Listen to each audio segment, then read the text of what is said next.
Bienvenue dans l'Oeil Clébar, le premier podcast d'ophtalmologie vétérinaire. Je suis Bertrand Michaud, vétérinaire praticien exclusif en ophtalmologie, et je vous propose de découvrir en un clin d'œil l'ophtalmologie vétérinaire les yeux fermés. Ce podcast mensuel est réalisé en partenariat avec le laboratoire TVM, une marque du groupe Dome Pharma, engagée depuis plus de 40 ans dans le développement de produits d'ophtalmologie vétérinaire. Nous les remercions pour leur soutien logistique et la totale liberté de contenu qu'ils nous ont offert. Bonjour à toutes, bonjour à tous. Aujourd'hui, j'ai le plaisir de rencontrer le docteur Aurélie Bourguet. Elle est vétérinaire au CHV Atlantia à Nantes. Bonjour Aurélie. Bonjour Bertrand. Donc toi, tu pratiques en exercice exclusif en ophtalmologie vétérinaire. Ça veut dire que tu ne fais que ça de toutes tes journées. Tu es titulaire de 2 diplômes de spécialiste, le DESV et le diplôme du Collège européen en ophtalmologie. Tout d'abord, je tiens à te remercier vivement de participer à l'Oeil au Clébar. C'est un plaisir, merci à toi de m'inviter. Ma première question que je pose à tous les intervenants, c'est pourquoi est-ce que toi tu as choisi l'ophtalmologie comme discipline principale ?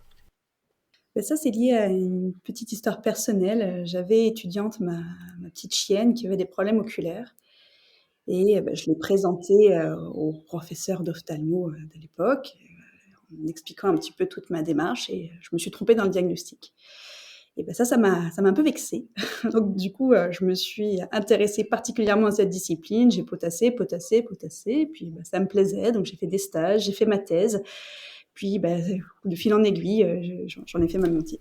Ok, donc vraiment une histoire de patient. Alors aujourd'hui, on va aborder le thème de la perte de vision chez nos compagnons. Ma première question, c'est est-ce que, comme pour nous, les animaux peuvent être malvoyants ? Malheureusement, oui. Nos petits compagnons peuvent, comme nous, avoir des problèmes de vue. La grande différence par rapport à la médecine humaine, c'est que en médecine vétérinaire, on va très peu évaluer les problèmes de correction, qui sont le plus grand motif de consultation en médecine humaine. La correction de la myopie, l'hypermétropie, l'astigmatisme, la presbytie. En médecine vétérinaire, étant donné qu'on a beaucoup de mal à établir avec précision la qualité de la vision de l'animal, et que, en plus, l'acuité visuelle, la façon de voir de l'animal est différente de celle de l'homme, on va plutôt nous se concentrer sur les maladies oculaires à l'origine d'une perte de vision partielle ou complète, et on va avoir peu évaluer ces troubles de la réfraction. D'accord. Et nos animaux, ils peuvent être myopes ? Oui. Ils peuvent être myopes, ils peuvent être hypermétropes, exactement comme nous. Par contre, on le teste que très rarement. Et puis, l'application pratique, c'est-à-dire que les traitements vont être difficiles à mettre en place. On ne va pas mettre de lunettes, on ne va pas mettre de lentilles correctrices sur nos petits animaux de compagnie. Ouais, difficile de les garder. Et quand un animal a une baisse de vision, comment est-ce que le propriétaire va pouvoir s'en rendre compte ? Le propriétaire connaît bien en fait son animal, mais ce qui va l'alerter, ça va être toutes les modifications du comportement et surtout son mode de déplacement. Par exemple, pour une perte de vision qui va être partielle, l'animal a tendance à être plus hésitant pour déambuler dans une pièce que je vais dire chargée, donc avec des meubles, des objets, des jouets.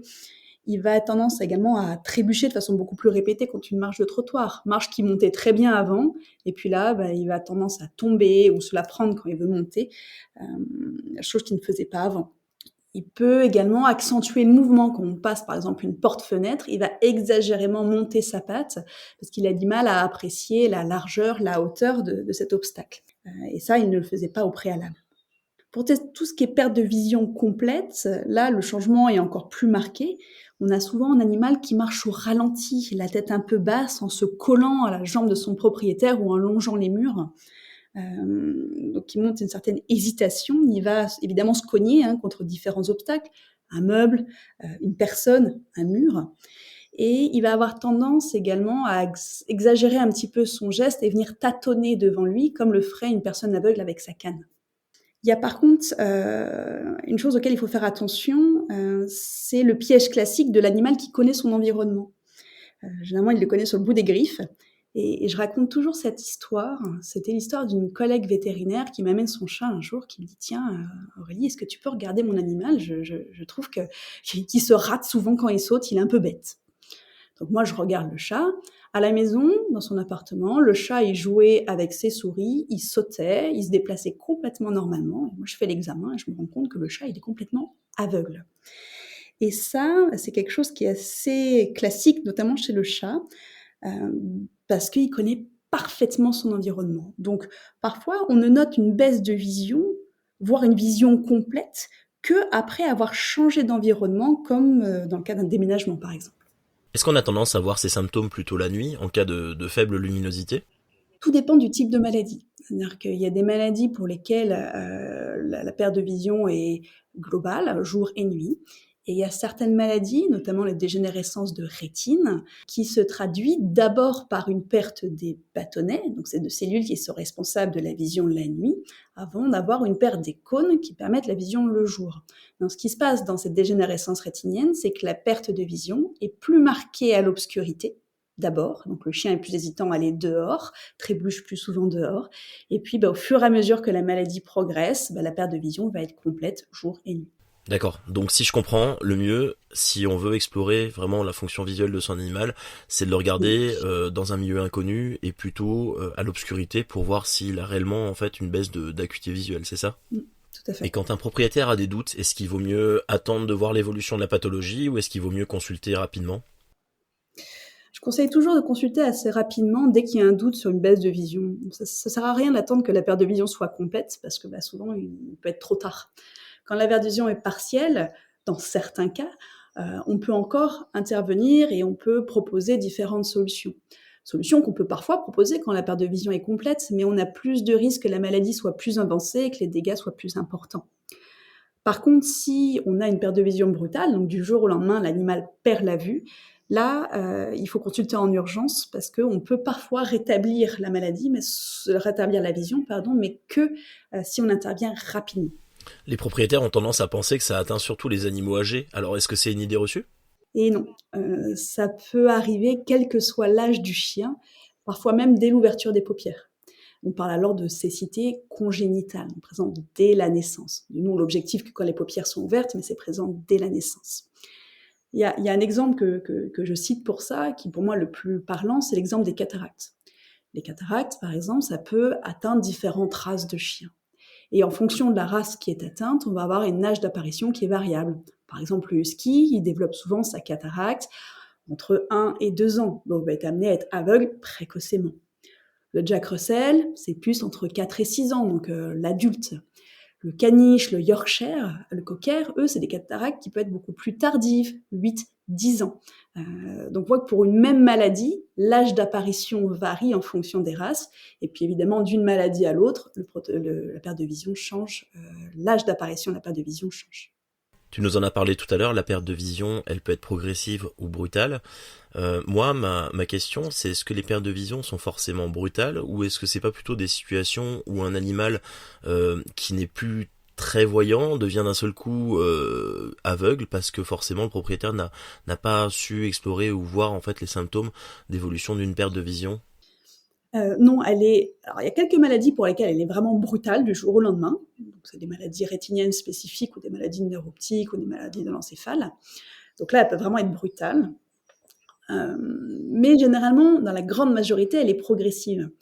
Sauf que quand cette perte de vision touche l'homme, étant donné qu'on est capable de parler et qu'on a besoin de notre acuité visuelle relativement développée pour lire, pour travailler, pour conduire, on va être amené à consulter très rapidement dès qu'on a une petite baisse de vision.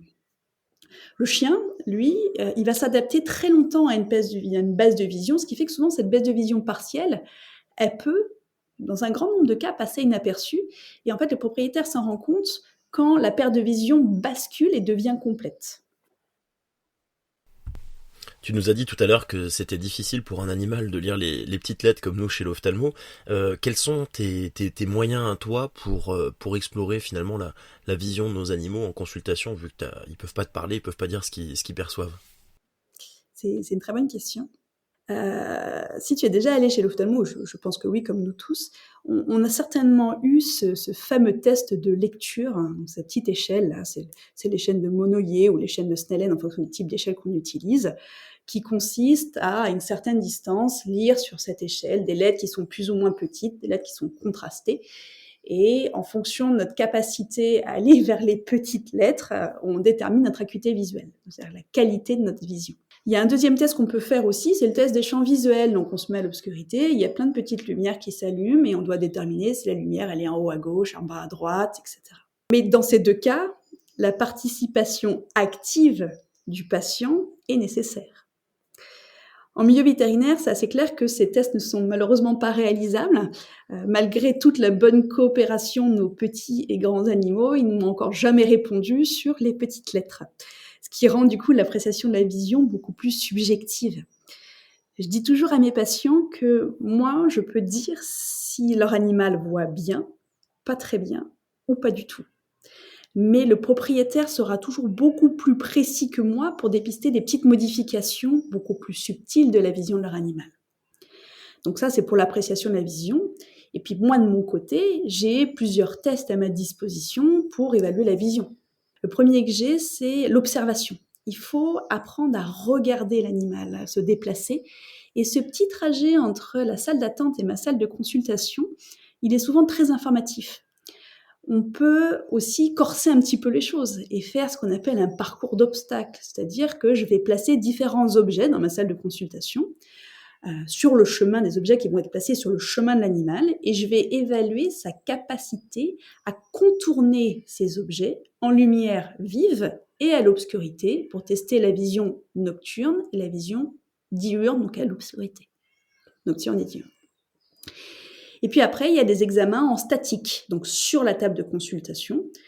Et je vais regarder différents petits tests. Celui qu'on fait le plus souvent, ça s'appelle la réponse à la menace. Donc je vais rapidement approcher ma main de l'œil de l'animal et regarder est-ce qu'il est capable de cligner des paupières en réponse à cette menace. Donc ça marche bien chez le chien. Alors pas tout de suite, ça met quelques mois avant d'arriver, parce que c'est pas un réflexe, mais c'est quelque chose qui est acquis. Mais ça arrive quand même assez rapidement. Chez le chat, ça marche plutôt bien, mais s'il est un peu prostré, parfois ça peut être douteux. Attention chez le lapin, parce que chez le lapin, ça ne marche pas du tout.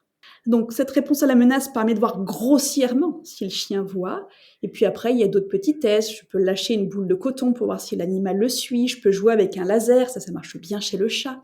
Je peux faire un placé visuel, donc je regarde si l'animal peut passer sa patte sur la table en l'approchant de la table lorsque je le porte. Et évidemment, tout ça doit être couplé à un examen ophtalmo complet. Et c'est avec toutes ces petites étapes que je peux déterminer un peu quelle est la qualité de la vision de l'animal. D'accord, donc ça a tendance à rester un peu grossier comme appréciation. Ça reste grossier.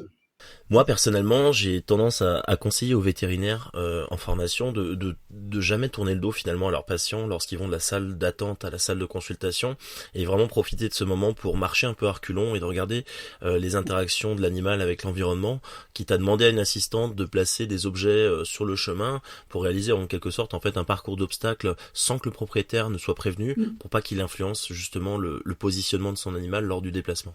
Tu me parlais des causes des maladies qui peuvent entraîner des cécités chez l'animal. Alors il y a beaucoup de causes possibles. Donc tu m'as parlé de la cataracte, de la dégénérescence rétinienne, mais également des origines centrales. C'est quoi toi en pratique les pathologies qui rendent les animaux aveugles les plus fréquentes que tu vas pouvoir constater en pratique régulière? Comme tu l'as dit, il y en a beaucoup parce que les maladies toutes les structures peuvent être atteintes. Et toutes les structures peuvent entraîner, lorsqu'elles sont atteintes, une perte de vision. Je considère que pour les plus grandes maladies, on peut avoir déjà ce que j'appelle des problèmes de hublot, donc les problèmes de cornée. La cornée, c'est la vitre antérieure de l'œil, c'est ce qui permet de protéger, et ça nécessite d'être complètement transparent pour permettre la vision, comme le serait une vitre. Si la vitre devient sale, qu'elle s'opacifie lors de kératites. Je pense à des kératites sèches sévères, je pense à des maladies de cornée auto-immunes, comme la kératite superficielle chronique du berger allemand, comme la kératite pigmentaire du carlin. Lorsque la cornée s'opacifie et se pigmente complètement, la vitre devient sale, on a une perte de vision. Ensuite, on peut avoir des problèmes dans la partie antérieure de l'œil, là où se trouve le liquide devant, qui normalement est produit et éliminé de façon constante. On parle de l'humeur aqueuse. Le problème, c'est que quand l'évacuation de l'humeur aqueuse ne se fait plus, on a une surpression dans l'œil, comme un ballon un peu trop gonflé. On parle de glaucome, et le glaucome entraîne malheureusement très très souvent, si ce n'est pas quasi systématiquement, une perte de vision derrière. On a parlé de la cataracte. Il y a également des uvéites qui sont sévères. Les uvéites, c'est des inflammations de la partie antérieure de l'œil, mais il faut qu'elles soient vraiment carabinées, soit parce que tout est trouble et on ne voit pas, soit parce qu'il y a des séquelles, notamment des séquelles de glaucome, encore une fois, une perte de vision. Et enfin, c'est des problèmes, quand je parle de l'œil, des problèmes de rétine. La rétine, c'est la pellicule photo de l'œil. Et si cette pellicule photo, elle est voilée, Donc dégénérescence de rétine, décollement de rétine, inflammation de la rétine. Et malheureusement, l'information ne passe plus et on a une perte de vision. Et là, tu évoquais les problèmes d'origine centrale. On vient d'aborder les causes oculaires, mais est-ce qu'en dehors de l'œil, il y a des parties du corps qui peuvent faire qu'il y a une perte de vision? Eh bien oui, parce que l'œil n'est pas le seul organe qui est responsable de la vision. En fait, l'œil, ce qu'il va faire, c'est qu'il va capter la lumière. Et ce rayon lumineux va subir différentes réfractions au travers de l'œil, au travers de la cornée, au travers du cristallin, va stimuler la rétine et va créer un signal électrique. Et ce signal électrique, il va ensuite être transmis par un nerf qui s'appelle le nerf optique, qui prend naissance au niveau du pôle postérieur de l'œil, dans l'œil, et va ensuite cheminer dans la partie postérieure de l'œil jusqu'à une zone qui s'appelle le chiasma. Le chiasma, c'est là où se retrouvent les deux nerfs optiques qui vont fusionner. Et ensuite, on va avoir tout un réseau de fibres, de voies visuelles qui vont se diriger vers le cerveau et plus précisément dans le cortex occipital, dans l'encéphale. Et c'est à ce niveau-là que va se former l'image, l'image va être créée et interprétée. Donc toute atteinte sur ce trajet, nerf optique, chiasma, voie visuelle et l'aire centrale de la vision, dans l'encéphale, peut induire une perte de vision. Et pour ça, qu'est-ce qui peut se passer ? On peut souvent, malheureusement, avoir des inflammations du nerf optique, du ou des nerfs optiques. C'est souvent bilatéral, on parle de névrite optique. On peut avoir des processus tumoraux qui touchent les nerfs optiques, le chiasma, ou même l'encéphale, responsable d'une perte de vision. On peut avoir aussi dans l'encéphale des AVC, des inflammations, des infections au niveau de l'aire de la vision. Alors, c'est rarement localisé juste là, c'est plus diffus, mais ça atteint aussi l'aire de la vision. Et toutes ces maladies peuvent induire une perte de vision. Et hormis ces causes oculaires, donc dans l'œil, est-ce qu'il y a des pathologies générales, des maladies en dehors de l'œil qui peuvent occasionner des cécités chez l'animal? Oui. On dit que l'œil est la fenêtre de l'organisme. Donc une atteinte générale peut effectivement avoir des répercussions dans l'œil et donc potentiellement sur la vision. Tu viens de le dire, il y a plusieurs maladies systémiques qui ont des répercussions oculaires et la plus connue, c'est le diabète. Et c'est également présent chez l'homme, c'est-à-dire que les humains atteints de diabète font de graves rétinopathies diabétiques qui sont souvent traitées médicalement ou chirurgicalement. Chez le chien, on a peu de rétinopathie diabétique, mais on a des cataractes diabétiques. Et c'est des cataractes bien particulières parce que ça touche la quasi-totalité des chiens diabétiques un jour ou l'autre. Et c'est des cataractes qui apparaissent les deux yeux en même temps, donc bilatérales, et souvent ça apparaît très rapidement, parfois en 24 heures. Donc du jour au lendemain, c'est un peu l'exception, le chien devient vraiment aveugle à cause de sa cataracte, alors que d'habitude la cataracte est plus progressive dans son mode d'apparition. Chez le chat, on n'a pas de cataracte diabétique, mais par contre, on a, comme chez l'homme, des rétinopathies diabétiques avec potentiellement de risques de décollement de rétine et de perte de vision. Il y a une autre grande maladie qui a des répercussions oculaires, c'est l'hypertension artérielle. Et ça, c'est assez classique et on le voit beaucoup chez le chat âgé. On a beaucoup de maladies qui peuvent induire une hypertension artérielle. On a parlé du diabète, il y a l'insuffisance rénale, l'hyperthyroïdie. Et ce qui se passe, c'est qu'à cause de cette hypertension, on va avoir des hémorragies sur la rétine, des œdèmes qui vont décoller focalement la rétine, et ensuite ça évolue vers un décollement de rétine complet, une perte de vision qui peut être dépistée brutalement. Et ensuite, on a tout ce qui est maladies infectieuses, transmises par des bactéries, donc je pense à l'ehrlichiose, un foyer infectieux à distance, une borréliose. Des maladies fongiques, donc liées à des champignons, sont rares en Europe, mais ça peut toujours exister avec la coccidiose. On peut avoir des maladies auto-immunes, des immunitaires, des processus tumoraux, je pense aux lymphomes, qui, elles aussi, peuvent induire secondairement un envahissement oculaire et du coup une tumeur intraoculaire liée à cette tumeur générale. Ouais, donc comme tu le disais, le diagnostic différentiel des cécités chez l'animal, que ce soit un chien, un chat ou d'autres espèces, c'est clairement quelque chose d'assez complexe. Et il faut pas hésiter à recourir donc à des examens plus poussés, donc ça soit au niveau de l'œil, voire au niveau général pour faire le point. Oui, en effet, il est vraiment. Je dis toujours qu'il est primordial lorsqu'on a une maladie générale. On a tendance à l'oublier. Mais typiquement, on a un chien qui est hypertendu, un chien qui est diabétique, un chien qu'on a diagnostiqué avec une maladie générale. Il est vraiment important de faire un bon examen oculaire et surtout un bon examen du fond d'œil. Et là, tu me parlais de l'hypertension artérielle. À partir de quel âge on peut réaliser un fond d'œil pour explorer cette pathologie? Et est-ce que les vétérinaires généralistes peuvent réaliser cet examen? Bah, on prévoit toujours un petit bilan gériatrique chez nos patients, hein, passé 7-8 ans généralement. On fait souvent un petit bilan sanguin pour regarder les reins, pour regarder tout ça. Un fond d'œil, ça prend pas beaucoup de temps et si on peut le faire relativement précocement, je pense que c'est une bonne chose. Je le préconiserais surtout chez le chat parce que les rétinopathies hypertensives, on les voit plus chez le chat que chez le chien, mais on peut le faire également chez le chien sans problème. Et puis faire un examen du fond d'œil, ça prend pas beaucoup de temps. Ça peut être considéré comme un peu compliqué parce qu'on a souvent que notre ophtalmoscope direct à disposition et on le manipule pas forcément bien, mais il faut pas hésiter à s'entraîner et à travailler dans de bonnes conditions, c'est-à-dire dilater l'animal avant pour pas avoir des difficultés avec une pupille qui est trop petite, travailler à l'obscurité et vraiment prendre le temps de regarder le fond d'œil. Et plus on en regardera, plus on sera à l'aise, plus on sera apte à pouvoir diagnostiquer un problème. Et si on n'est pas à l'aise avec l'ophtalmoscope direct, on a d'autres techniques, pas forcément trop onéreuses, hein. On a d'autres de matériel. On peut prendre un transilluminateur et une lentille. On peut prendre d'autres appareils type le panoptique. Évidemment, on a l'ophtalmoscope indirect, hein, qui est très bien, mais qui est un peu plus onéreux. Mais on a d'autres techniques que l'ophtalmoscope direct qui sont également très agréables pour faire un examen du fond d'œil. Effectivement, l'entraînement, c'est la clé, je Oui. pense. Tu nous parlais des atrophies progressives de rétine, des dégénérescences rétiniennes. Est-ce qu'il y a des races particulièrement prédisposées dont les vétérinaires doivent avoir connaissance ou conscience, ainsi que les propriétaires qui doivent s'inquiéter éventuellement s'ils ont un animal de cette race-là? Il y a énormément de races qui sont prédisposées à cette dégénérescence rétinienne. Mais il y en a qui sont particulièrement sujettes. Je pense notamment au caniche, au cocker, au labrador, au yorkshire.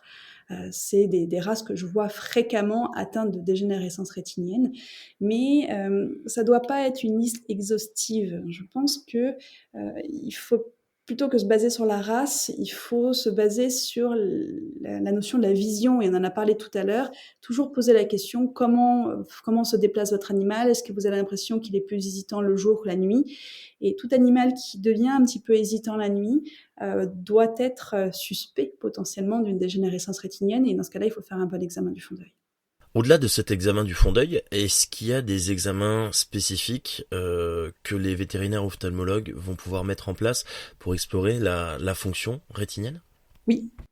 Alors pour regarder la fonction, parce qu'on peut toujours la regarder, par exemple si on a une opacité, si on a une cataracte, on ne peut pas forcément évaluer la rétine, hein, dans ces cas-là, parce qu'il n'y a pas accès. Il ne faut pas hésiter à dégainer son échographe. C'est un examen complémentaire qui est très facile à faire. On met une goutte d'anesthésie locale sur la cornée, on prend un gel.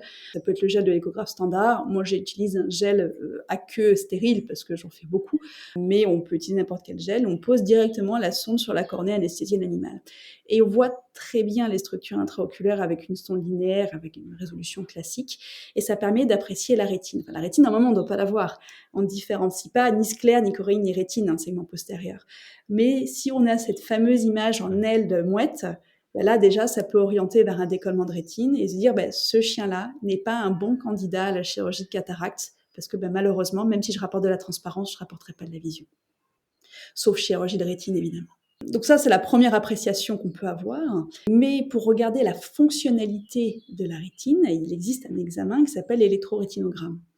Ce test consiste à stimuler l'œil avec des flashs lumineux. On a placé différentes électrodes sur l'œil de l'animal. On stimule l'œil avec des flashs lumineux et on enregistre la réponse de la rétine suite à cette stimulation. Ça me permet deux choses. On a dit un protocole court qui me permet de voir oui, ça marche, non, ça marche pas. Globalement, je ne différencie pas les cellules. C'est ce que je fais en préopératoire de cataracte pour voir si oui ou non la rétine fonctionne et oui ou non si je peux opérer en complément de l'échographie. Mais on peut également, dans des protocoles un petit peu plus longs, distinguer indépendamment le fonctionnement des cônes et le fonctionnement des bâtonnets, et donc précocement pouvoir diagnostiquer ou confirmer une dégénérescence de rétine. D'accord, donc c'est vraiment un matériel et un examen de précision. Est-ce qu'il y a beaucoup de vétérinaires qui sont équipés de cet appareil en France? Non, très peu. Très peu. Il n'y a que les personnes qui font de l'ophtalmo en pratique exclusive, généralement, qui sont équipées de cet appareil. Et pour toi, c'est vraiment un prérequis, je pense, avant l'opération de la cataracte, parce que s'il y a une maladie évolutive, dégénérative qui évolue en parallèle, je dirais que ça va pas s'opposer à la réalisation de l'opération de cataracte, mais l'animal va pouvoir être aveugle au bout de 6 mois. Exact, oui, au bout de 6 mois, ou immédiatement. C'est-à-dire que souvent le cas de figure faut dire le plus simple, c'est on a un chien avec une cataracte et qui a des pupilles complètement dilatées, qui réagissent pas du tout à la lumière, pas d'anomalie dans l'œil. On se dit ce chien-là vraisemblablement a une dégénérescence rétinienne derrière. Donc si j'opère, ça marchera pas. Mais des fois, c'est pas si simple. On a des chiens qui conservent des réflexes photomoteurs, la pupille reste mobile à la lumière. Pour autant, quand on fait le RG est complètement plat derrière et l'animal ne revoit pas derrière. Donc là, il y a quand même des petites subtilités de race. C'est-à-dire qu'il y a des races, lorsqu'on a un RG plat, qui ne verront pas après l'intervention. Ça, c'est sûr. Et il y a certaines races, et là, je pense au cocker, qui, malgré un ERG plat, si on opère, peuvent avoir une vision qui persiste, parfois jusqu'à 2 ans. Donc là, il y a toujours un discours à avoir avec le propriétaire de jusqu'où on va. Là, le RG est plat, je ne peux en aucun cas dire que confirmer que l'animal verra après l'intervention. Il y a peut-être une chance, mais j'en ai aucune idée. Si c'est un Yorkshire ou un Labrador, ou un caniche, je ne pousse pas à l'intervention parce qu'à mon avis, il y aura peu de vision derrière. Si c'est un cocker, on peut avoir un peu de vision. Quelle est la qualité de la vision ? Je ne sais pas. Elle sera pas bonne. Elle sera mieux que nulle, mais elle sera pas très bonne. Par contre, combien de temps sa vision sera présente ? Je ne sais pas. Comme tu l'as dit, ça peut être que 6 mois. Donc tu nous as parlé de différentes parties de l'œil qui peuvent être responsables d'une perte de vision chez l'animal. On retraitera dans d'autres épisodes du podcast de l'œil au clébard la partie sur le glaucome avec Sophie Cognard et la cataracte avec Arnold Lavaux. Mais j'aurais aimé que tu nous précises pour 2 entités qui sont les opacifications cornéennes et la dégénérescence rétinienne. Qu'est-ce qu'on fait dans ce cas-là ? Est-ce qu'il y a des solutions qu'on peut proposer en pratique ? Est-ce que tu as des solutions toi en particulier que tu peux mettre en place ? Pour tout ce qui est problème de cornée, évidemment, tout dépend de la cause du problème de cornée. Mais on a quand même pas mal de traitements à notre disposition. La maladie la plus connue pour la cornée qui est responsable d'une opacification, donc une perte de vision, c'est la KCS, donc kératoconjonctivite sèche. C'est une maladie des immunitaires qui entraîne une baisse de production de larmes et du coup une kératite derrière et une inflammation de la cornée. Dans ces cas-là, on a effectivement des traitements, on rajoute des larmes avec un traitement lacrymomimétique, on met en place un traitement anti-inflammatoire spécifique à base de cyclosporine pour aider la glande à produire plus. Et elle a également cette action anti-inflammatoire qui peut jouer sur l'inflammation de la cornée et à minima stabiliser, si possible, c'est ce qu'on lui demande, si possible améliorer les choses. Donc, dans cette maladie de KCS, souvent, je dis au propriétaire, je vais essayer d'abord de stabiliser, c'est vraiment mon but. Et si on peut améliorer, c'est bien. Mais il y a d'autres maladies cornéennes qui répondent mieux au traitement, c'est toutes les kératites auto-immunes, notamment la kératite superficielle chronique du berger allemand. Donc, il n'y a pas que le berger allemand, hein, les bergers et parfois les lévriers qui sont atteints, les greyhounds, entre autres. Et cette maladie répond très très bien au traitement anti-inflammatoire et l'avant-après est assez impressionnant parce qu'on part d'une cornée qui est complètement infiltrée, rosée, pigmentée et une fois qu'on met un traitement corticoïde local, à ce moment-là, on a un regain de transparence, la partie infiltrative rosée diminue très très vite et on peut également, avec de la cyclosporine, diminuer la composante pigmentaire. Ce qui est frustrant, c'est là où c'est important, c'est que c'est un traitement à vie. Donc, c'est pas un traitement on va mettre pendant 15 jours et arrêter. Donc, il y a besoin d'une observance du propriétaire qui est sur le long cours. Mais on peut avoir un regain de transparence assez impressionnant. Pour tout ce qui est kératite pigmentaire, je pense au carlin notamment, s'il n'y a pas d'autres causes responsables de ça, on peut aussi faire la cryothérapie. De façon à capter les cellules pigmentaires, détruire les cellules pigmentaires et rapporter la transparence. On peut faire des kératectomies superficielles aussi, c'est un petit peu plus agressif comme chirurgie, même si ça se passe très bien. Là, c'est un acte chirurgical par rapport à la cryothérapie, mais on a des techniques pour essayer de rapporter de la transparence. Le seul risque, c'est que ça revienne et qu'il faille réintervenir l'animal, mais en tout cas, on a des résultats qui sont très satisfaisants pour les problèmes de cornée. Et puis pour les cas les plus sévères, d'ulcère cornéen, qui peut induire une perte de vision à cause d'une perforation, évidemment, là, il faudra réparer la cornée chirurgicalement. Pour tout ce qui est problème de rétine, là, par contre, malheureusement, il n'existe à ce jour aucun traitement efficace pour ralentir ou empêcher cette dégénérescence de rétine. Ça veut dire que l'animal évoluera systématiquement vers une perte de vision complète, quoi qu'on fasse. Par contre, je prescris souvent un traitement à base de vitamines, d'antioxydants. C'est pas un traitement miracle, il faut pas le voir comme tel, mais c'est un traitement support à la rétine qui va lui apporter du nutriment, la protéger un petit peu et essayer de retarder un peu l'évolution de cette dégénérescence rétinienne. Les choses actuellement, ils évoluent en médecine humaine. On est en train, grâce à la thérapie génique, de rapporter la vision à l'homme. C'est des techniques qui ont été testées chez le chien, qui sont applicables à l'homme. Et peut-être qu'à l'avenir, ces techniques qui sont maintenant faites à l'homme pourront être appliquées en pratique chez nos animaux domestiques. Donc ça, c'est plutôt une notion d'avenir, mais actuellement, malheureusement, pas de traitement efficace pour cette dégénérescence rétinienne. Et lorsqu'on a un animal qui devient aveugle, est-ce qu'on sait exactement comment est-ce qu'il va s'adapter, se comporter et comment réagir face à la perte de vision? C'est une question qu'on me pose souvent en consultation, parce que c'est une grosse inquiétude de la part des propriétaires. La grande différence entre l'homme et l'animal, c'est l'absence de dimension psychologique du handicap chez nos carnivores domestiques par rapport à l'homme. Les animaux ont un pouvoir d'adaptation qui est assez impressionnant. Donc, quand la perte de vision est progressive, ils s'adaptent assez facilement à cette perte de vision brutale parce qu'ils ont déjà eu un cheminement, une baisse de vision qui est arrivée petit à petit. Et ce qui fait que le cap avec la perte de vision complète se fait relativement simplement. Ce qui est parfois un petit peu plus compliqué, c'est la perte de vision brutale quand l'animal passe de « je vois bien » à « je vois plus du tout ». Et là, il y a toujours un petit temps d'adaptation. C'est-à-dire qu'au début, l'animal paraît un peu déboussolé, mais il va très vite retrouver ses repères et au final parfaitement savoir où se trouvent ses affaires. Et il faut vraiment leur faire confiance, ces animaux. Et très rapidement, ils vont retrouver où est leur panier, leur canapé, leur gamelle, la porte de sortie, la porte-fenêtre. Et on va voir que, au bout de quelques semaines, l'animal déambule tout à fait parfaitement dans son environnement et va très très bien s'adapter à son handicap. Et moi, dans ma pratique au quotidien, j'ai déjà eu des chats qui perdent la vision à cause d'hypertension artérielle traitée malheureusement trop tardivement, et qui continuent à chasser, qui arrivent même à attraper des oiseaux et qui se déplacent relativement normal à l'extérieur. T'as déjà vu ça, toi? Oui, c'est ce que je racontais tout à l'heure avec cette histoire de ma collègue. Les chats sont impressionnants. C'est-à-dire que les chats, avec une perte de vision complète, peuvent continuer à jouer, à chasser, à sauter. Ils sont vraiment impressionnants dans un environnement connu et parfois même à l'extérieur. Mais les chats ont d'autres sens et ils ont évidemment les mêmes sens que les chiens et que nous, mais ils ont également leur vibrisses. Et leur vibrisses, leur moustache leur apporte énormément d'informations sur le milieu extérieur. Moi, personnellement, j'avais ma petite chienne qui avait ces fameux problèmes oculaires, qui est devenue aveugle. Donc, progressivement, on a eu une perte de vision complète. Et j'en parle souvent à mes clients parce que ça les rassure aussi.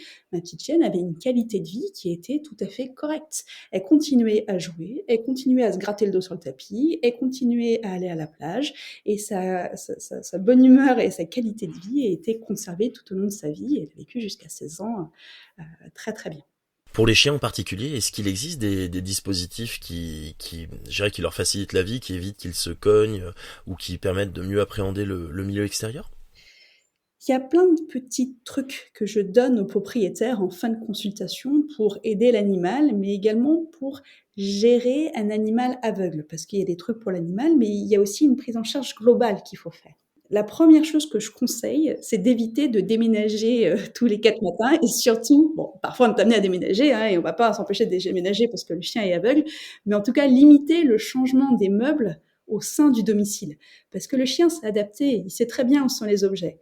Si par contre on s'amuse à changer le canapé de place, changer le meuble de place, le chien il va pas savoir et il va se cogner 1 fois, 2 fois, 3 fois, 4 fois. Donc pour lui c'est quand même pas très agréable. Il finira par se réhabituer, mais c'est pas très sympa de changer les meubles de place toutes les 3 semaines. Donc si on peut éviter, c'est bien. Il y a d'autres petites choses, c'est lorsqu'on a des invités qui viennent à la maison ou alors lorsqu'on est à l'extérieur, toujours prévenir « attention, le chien est aveugle ». Et ça, c'est vraiment un point qui est très important parce que le chien, il est tout mignon. Quand on le voit, on n'a qu'une envie, c'est de lui donner une petite caresse. Et on se précipite dessus. Et je pense surtout aux enfants qui ils vont pas toujours très délicatement. Et le problème, c'est que le chien est surpris puisqu'il n'a pas vu notre mouvement. Et la première réaction d'un chien qui a peur peut être la morsure. Et ça peut être dramatique si l'enfant se jette sur l'enfant, on se jette sur le chien, et puis que le chien se retourne et mord l'enfant.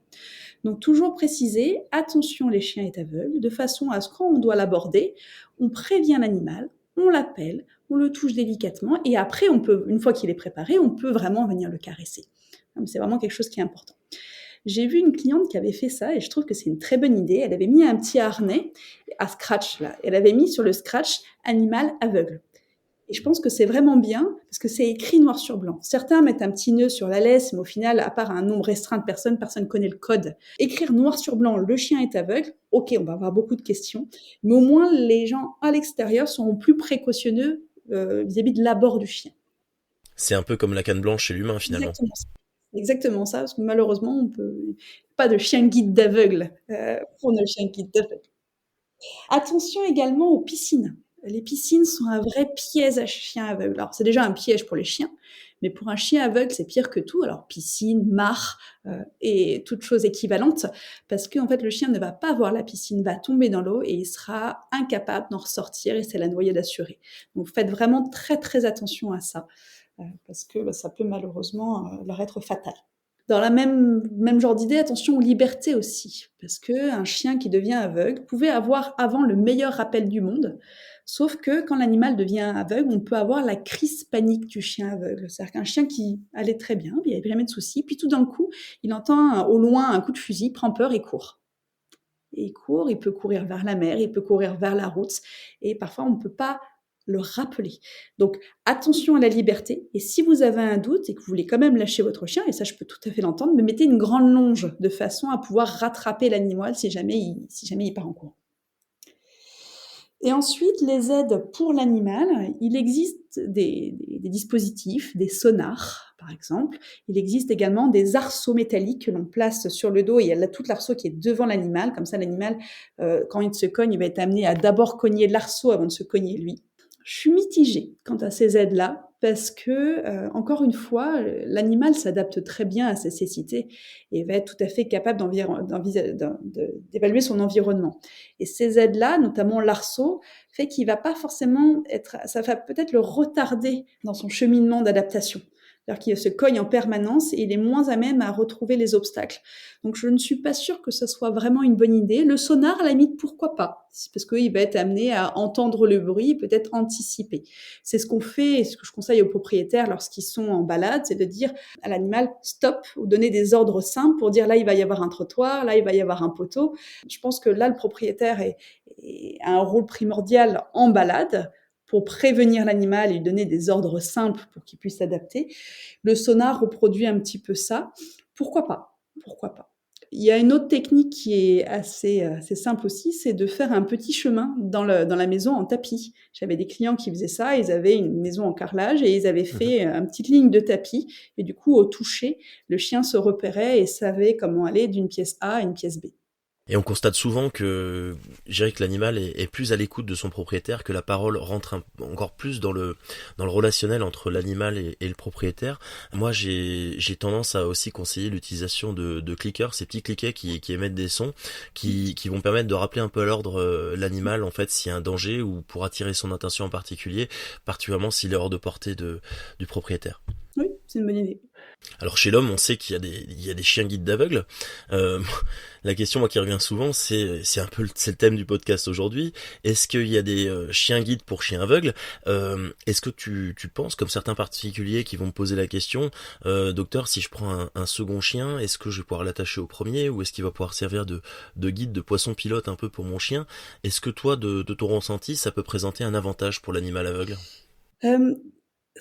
Il y a 2 cas de figure. Il y a des chiens pour lesquels ça marche très bien et dans ce cas-là, je conseille souvent de mettre une petite clochette à l'animal voyant.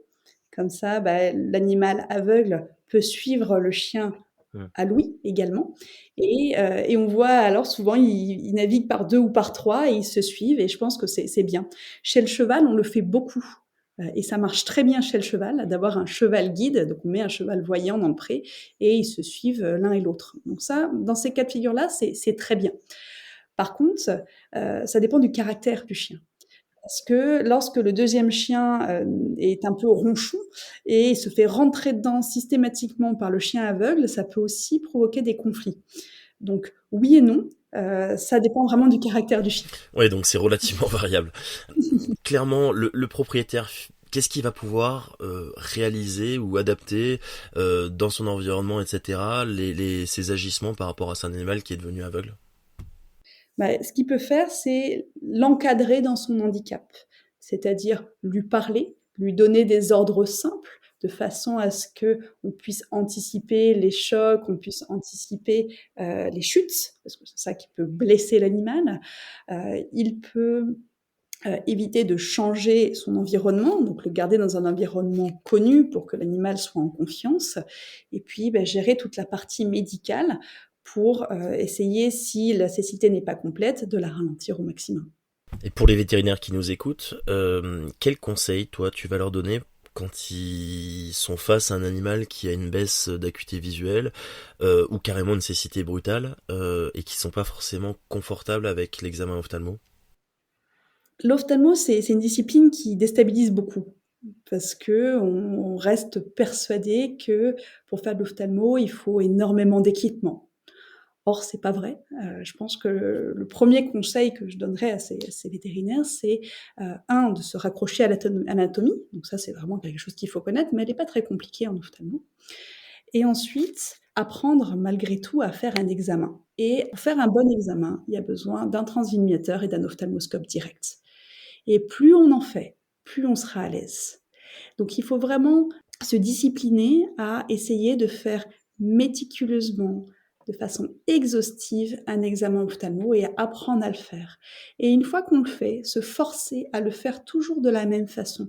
Et je sais que quand j'ai des internes avec moi, je les conditionne, je répète exactement la façon de faire. Et il y a un cadre, on évalue la réponse à la menace, les réflexes photomoteurs, on fait un examen à distance, on s'approche des annexes, on regarde l'œil en lui-même, depuis la cornée vers le segment postérieur.